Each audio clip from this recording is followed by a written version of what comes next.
Hello guys, welcome back. In today's video, I'm gonna show you how to link pages in Figma. So if you want to link pages on Figma, then this video is absolutely for you. Without wasting time, let's get started. So first of all, you have to simply open up Figma on your browser, on your application. So after that, you have to simply open up that specific page which you want to make a link.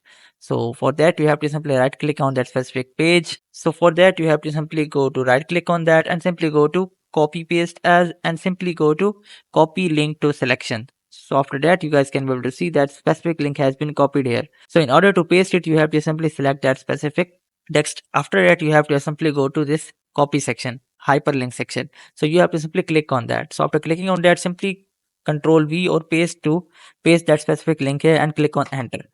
So whenever I click on that specific text, I'll be moved to that specific page by just single click. So in this way, you guys can link the pages to Figma. I hope this method find you well. To like, share, subscribe. Thank you so much. Bye bye.